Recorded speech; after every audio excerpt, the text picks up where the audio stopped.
안녕하세요. 저희는 의학용어 4장 외피계통에 대해 발표할 만두소조의 임소영, 김민지입니다. 본격적인 설명에 들어가기에 앞서 목차를 살펴보겠습니다. 간단하게 피부의 구조, 피부 질환, 감염의 종류, 흔한 피부 병변 순으로 구성되어 있으며 의학용어의 발음도 함께 살펴보겠습니다. 먼저 피부의 구조입니다. 외피계통은 피부, 샘, 털, 손, 발톱으로 구성됩니다. 피부는 세균이나 다른 미생물의 침입을 막는 신체의 보호막으로 수분 손실을 막고 자외선의 해로운 작용으로부터 우리 몸을 보호하는 역할을 합니다. 또한 피부는 체온 조절과 비타민 D의 합성에도 관여합니다. 이제 피부의 구조에 대해 알아보겠습니다. 표피는 피부의 가장 바깥층을, 진피는 피부의 속층을 말합니다.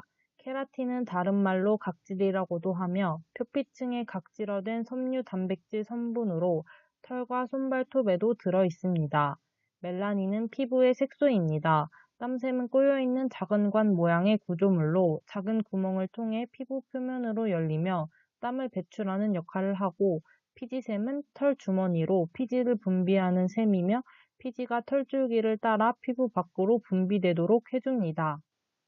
다음은 피부 질환들에 대해 알아보겠습니다. 건선은 라고 하며 경계가 분명한 은백색의 인설로 덮여있는 홍반성 피부 병변이 특징으로 주로 팔꿈치, 무릎, 엉덩이, 두피 등 자극을 많이 받는 부위에 발생하며 작은 구진에서부터 판상, 농포성, 박탈성 건선, 건선 관절염 등 다양한 임상 양상을 보입니다. 이는 악화와 호전이 경우에 따라 반복되는 만성 염증성 피부 질환입니다. 건선은 각질이 생기는 피부 질환으로 바쁜 생활 속에서 누적되는 스트레스, 바뀐 생활 습관으로 인해 면역계 이상으로 생길 수 있다고 합니다. 이에 관련된 영상을 하나 시청하겠습니다. 털음이 복받쳐 오르는 환자. 건선은 원래 마른 버짐이라는 뜻인데요. 콧물 벗겨지고 난리 났습니다. 그다음에 여기 손도, 반대쪽 손도. 예, 손도 오른손 다 그래요. 그러면은 네. 지금 이게 지금 많이 심한 상태. 온 몸에 다 있어요. 이게 살이 보면은 보통 살색이잖아요. 빨간색일 때도 있었어요. 빨간색. 이 손이 보면은 빨갛고 막 그런 적이 있었어요. 일단 그러니까 일반 사람들은 건선이라는 잘 모를 것 같아요. 그래서 일반적으로 버스를 타고 다니거나 지하철에서 다니거나 다 나를 이상하게 쳐다보는 것 같아요. 그러니까 어떤 경우가 있었냐면 내가 그 할아버지 진짜 잊지를 못해요. 아니 이거 에이즈 아니야? 에이즈 아니야? 야 가지마 옆에 가지마 이런 얘기를 제가 한번 들었어요. 그때 마음이 많이 안 좋았어요. 예. 그러니까 이게 빨갛잖아요. 빨개. 그러면 에이즈도 빨개요. 그죠? 똑같은 병은 아니에요. 근데 비슷한 증상이 나타났다 뿐이죠. 피부가 붉어지는 탓에 때로 완전히 다른 질병으로 오인되기도 하는 질환. 건선은 우리나라 인구 1% 미만에서 발생하는 피부 질환입니다. 붉은색의 발진과 은백색의 각질이 특징적이죠. 또 병변이 생긴 피부는 두꺼워집니다. 건선은 우리 몸 어디에서든 나타날 수 있지만 두피와 팔꿈치, 무릎, 허리나 엉덩이 부위에서 잘 발생합니다. 또 배꼽이나 성기를 침범하기도 하죠.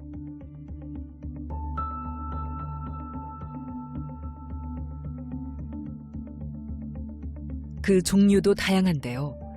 병변이 널쩍하게 생긴 판상건선, 물방울 모양의 물방울건선, 그 외에 피부 전체가 붉어지는 홍피성이나 몸의 일부분에 발진이 생기는 농포성 건선이 있습니다. 이어서 다른 질환들에 대해서도 알아보겠습니다. 피부 진폐증은 라고 하며 먼지의 국소적인 자극에 의해 생긴 피부염을 말합니다. 고름집은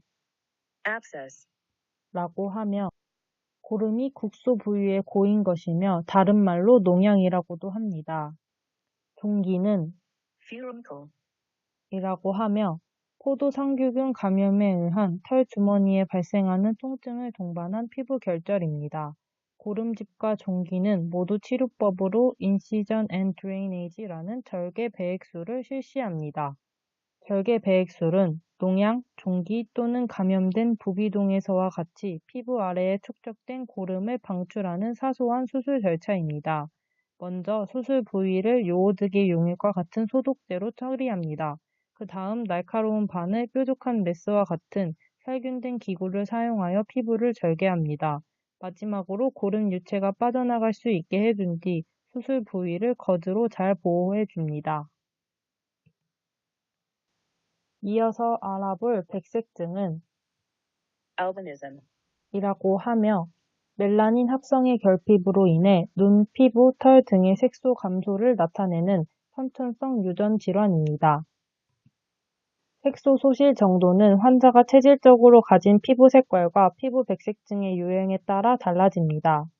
모발은 전혀 색소 없이 흰색 머리로 남아있는 경우부터 성장하면서 약간의 색소가 나타나는 경우, 정상과 거의 비슷해 보이는 진갈색 털이 보이는 경우가 있으며 피부색도 분홍색, 연한 백색, 젓갈색 등으로 다양하게 나타납니다. 백색증은 피부를 보호하는 멜라닌이 결핍되어 있으므로 자외선에 대한 방어 기능이 떨어지게 됩니다. 따라서 일광 화상을 입기 쉽고 장기간의 햇볕 노출로 인해 광선 각화증, 광선 입술염, 피부불, 평평세포암, 기저세포암 등이 발생하기 쉽습니다. 습진은 eczema, 이며 비감염성 염증성 피부 질환으로 발적, 물집, 딱지, 가려움증이 나타나는 것이 특징입니다. 습진의 이름은 그 원인의 근거를 두어 이름 지어진 접촉 피부염, 아토피 피부염, 자가 감작 피부염 등이 있으며 동정 모양 습진, 지루 피부염 등과 같이 습진의 모양이나 발생 부위에 따라 이름이 붙여지기도 합니다. 습진 치료 시에는 원인과 증상의 정도에 따라 다르긴 하지만 스테로이드 로션과 크림을 사용하여 피부 건조를 해결하는 것이 중요합니다. 감입 발톱은 onychocrypnosis, 이라고 하며 발톱의 한쪽 또는 양쪽 가장자리가 인접한 연조직 내로 깊이 파고 들어간 상태를 말하며 수술로 치료가 가능합니다. 왼쪽은 감입 발톱의 사진이며 오른쪽은 예방법에 관련된 사진입니다. 감입 발톱은 발톱을 일자로 자르기, 앞이 뾰족한 신발과 하이힐 피하기, 평소 발을 깨끗이 하기 등의 방법으로 예방이 가능합니다. 습진과 건선 치료제 관련 영상을 시청하겠습니다. 피부병인 건선과 아토피 때문에 고생하시는 분들 많으시죠? 국내 연구진이 피부 전달을 통해 건선 등 피부병을 치료할 수 있는 나노 크기의 펩타이드 치료제 개발에 성공했습니다. 이정우 기자입니다. 전 세계 성인의 약 3%가 앓고 있는 건선은 대표적 만성 염증성 피부 질환입니다. 최근 건선 원인으로 스테트3라는 단백질이 핵심 역할을 한다는 사실이 밝혀졌고 이를 활용한 연구가 다각적으로 이루어지고 있습니다. 그러나 건선은 각질층이 매우 두껍기 때문에 피부를 통해 아미노산 등이 결합한 항생물질인 펩타이드를 투과시켜 치료하는 데는 한계가 있습니다. 카이스트 연구팀이 수년 전 자체 발견한 펩타이드를 나노 입자로 제작해 동물 모델을 통해 건선 치료에 성공했습니다. 아주 장기간 우리가 치료를 하더라도 스테로이드처럼 전신 부작용이 전혀 없이 효과적으로 피부를 통과해서 치료할 수 있는 그러한 기술이 되겠습니다. 연구팀은 스테트3 억제 펩타이드가 특정 조건에서 30 마이크로미터의 매우 작은 원반 모양의 나노 입자를 안정적으로 형성함을 발견하고 이를 활용해 스테트3 억제용 펩타이드 치료제를 만든 겁니다. 스테트3 억제 펩타이드가 바이오 신약 후보 물질이 될 수 있고 효율적인 피부 전달이 가능한 시스템을 구축했다는 점에서 의미가 큽니다. 대표적인 만성 염증성 피부 질환인 건선을 치료할 수 있는 이번 연구 성과는 간과 폐 등 다른 분야에도 적용이 가능할 것으로 보입니다.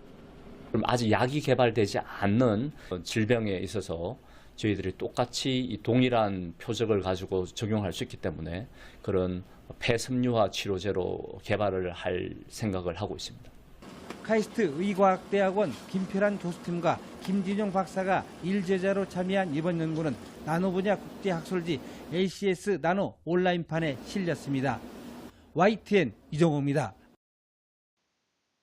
영상에서 설명하는 것은 대표적인 만성 질환인 건선과 습진의 새로운 해결책이 될 수 있는 나노 크기의 펩타이드 치료제 개발로, 이 치료 방법은 습진과 건선뿐만 아니라 아직 치료제가 개발되지 않은 다른 질병에도 적용 가능한 폐섬유화 치료제로의 개발로 이어감으로써 많은 기대를 받고 있습니다.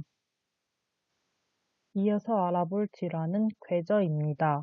궤저는 gangrene, 이라고 하며 혈액 공급이 되지 않거나 혈균 때문에 비교적 큰 덩어리의 조직이 죽는 현상을 말합니다.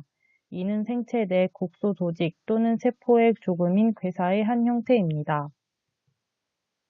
황달은 피부 및 점막이 황색을 나타내는 병적 상태로 jaundice, 라고 하며 빌리루빈의 과잉 생산, 간세포에서 빌리루빈 대사 과정의 장애, 그리고 간세포나 당도의 손상으로 인한 빌리루빈의 역류에 의해 발생합니다. 황달은 원인에 따라 항바이러스 약, 항생제, 정맥주사제, 기타 약물 요법 등으로 치료합니다. 사마귀는 verruca, 라고 불리며 바이러스 감염에 의한 피부에 불룩하게 응기된 양성 종양을 말합니다. 이를 치료하는 방법으로는 냉동수술이 있습니다. 냉동수술은 액체 질소와 같은 매우 찬 물질을 이용하여 조직을 파괴하는 것입니다. 마지막으로 알아볼 피부 질환은 포진입니다. 포진은 herpes, 라고 불리며 이 질환은 헤르페스 바이러스 감염으로 집합성의 작은 물집이 나타나는 염증성 피부 질환입니다. 여러 종류의 헤르페스 바이러스가 존재하는데 구순포진을 유발하는 단순포진, 바이러스에 감염된 신경을 따라 통증을 동반한 피부 용기가 특징인 대상포진이 대표적입니다. 대상포진은 신경절의 잠복 상태로 있던 수두 바이러스가 재활성화되면서 발생하며 피부의 병적인 증상은 신경근의 지각신경이 분포하는 부위에 국한되어 나타납니다. 이 부위에 심한 통증과 감각 이상이 동반되며 붉은 반점이 신경을 따라 나타난 후 여러 개의 물집이 무리를 지어 나타냅니다.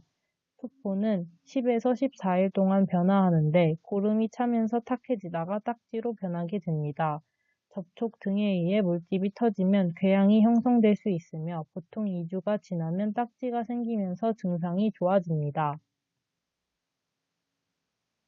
다음은 대상포진 실제 치료 사례입니다. 대부분 처음에는 통증 점수가 80에서 90점 정도였으나 2개월, 길게는 10개월 이후에 완치되었다고 합니다. 이제 대상포진 관련 영상을 보겠습니다. 평소보다 피곤한 날이면 혹시나 하는 생각에 두려운 마음이 든다는 윤선재 씨. 연이어 겪었던 고통이 아직도 너무 생생하다는데요. 죽고 싶은 생각이 다 났었어요. 애 낳는 것보다 여러분들 여자분들은 애기 낳아보셨잖아요. 그거보다 더 힘들고 너무너무 아프고 따갑고 아팠어요. 나이가 들면서 체력이 저하된 데다 고혈압까지 앓고 있는 탓이었을까. 3년 전 여름 대상포진이 발병했습니다. 2, 3일간은 수포나 발진이 올라오지 않아 단순 근육통인 줄 알았다는데요. 물집이 생기고 그래야 대상포진인 줄 알았는데 겨드랑이 담에 걸린 것 같이 아파가지고 한의원에 갔는데 그게 실수였던 것 같아요. 며칠 뒤 어깨 쪽에 수포가 발생하면서 통증은 극심해졌고 제대로 누워 잠을 잘 수조차 없었다는데요. 뒤늦게 병원을 찾았지만 치료의 골든타임인 72시간을 놓친 후였습니다. 그 당시에 2015년도인데 메르스가 온 나라에 난리였잖아요. 그래가지고 입원실이 없어가지고 한 달 동안 더 고생을 했어요. 한 달간의 치료로 다시 건강을 회복한 윤선재 씨. 하지만 고통은 한 번으로 끝나지 않았습니다. 작년 봄 대상포진이 재발한 것입니다. 작년쯤 4월 달쯤 돼가지고 다시 겨드랑이에 수포가 올라오기 시작을 하는 거예요. 그래서 다시 병원에 갔더니 대상포진이라고 그래서 너무 아프고 무섭고 그래서 다행히 빨리 병원을 찾아 치료를 받은 덕분에 일주일 만에 건강을 되찾았다는데요. 그 후 윤선재 씨의 생활에도 큰 변화가 생겼습니다. 면역력을 올리기 위해 인스턴트를 주로 먹던 식단에서 채소 위주의 반찬으로 식습관을 건강하게 개선했고요. 몸에 무리가 가지 않을 정도의 강도로 운동도 꾸준히 하고 있습니다. 대상포진을 막기 위해 앞으로도 꾸준히 노력할 거라고요. 남들은 평생에 한 번 걸릴까 말까 한 걸 2번이나 걸려가지고 건강하게 살려고 노력하면서 살게요. 누구에게나 찾아올 수 있는 대상포진. 여러분도 건강한 생활 습관으로 면역력 올리고 대상포진도 예방하세요. 앞의 영상에서 본 것처럼 대상포진의 치료에도 골든타임이 있습니다. 바이러스가 가장 활발하게 활동하는 시간이 발병 초기 72시간으로 이 시간 내에 항바이러스제의 투여를 통해서 바이러스의 활동을 억제시켜야 통증 기관과 신경 손상을 줄일 수 있다고 합니다. 다음으로 감염의 종류에 대해 설명하겠습니다. 감염은 세균, 진균, 기생충 또는 바이러스에 의해 발생될 수 있으므로 크게 세균 감염, 진균 감염, 기생충 감염, 바이러스 감염으로 나뉩니다. 먼저 세균 감염은 Bacterial infection. 이라고 하며 예로는 큰 종기, 연조직염, 종기, 고름딱지증, 손발톱 주위 염이, 진균 감염은 Fungal infection. 이라고 하며 칸디다증, 백선증, 털진균증이, 기생충 감염은 Parasitic infection. 이라고 하며 그 예로는 옴과 이 감염증이 있습니다. 마지막으로 바이러스 감염은 Viral infection. 이라고 하며 고순포진과 대상포진이 있습니다. 아래 사진은 왼쪽부터 고름딱지증, 백선증, 옴, 대상포진입니다. 마지막으로 흔한 피부 병변에 대해 탐구해 보겠습니다. 먼저 소포는 Vesicle. 이라고 하며 액체가 들어있는 표피의 작은 융기로 대상포진과 담순포진 접촉 피부염 등이 예입니다. 다음 농포는 Pustule. 이라고 불리며 고름이 들어있는 피부 융기입니다. 그 예로는 고름딱지증과 여드름이 있습니다. 마지막으로 낭종은 Cyst. 라고 불리며 액체 또는 반고형 물질이 들어있는 주머니입니다. 여드름이 이에 속하게 됩니다. 이번 발표에 사용한 자료들의 출처입니다. 이상으로 4장 외피계통의 발표를 마치겠습니다. 감사합니다.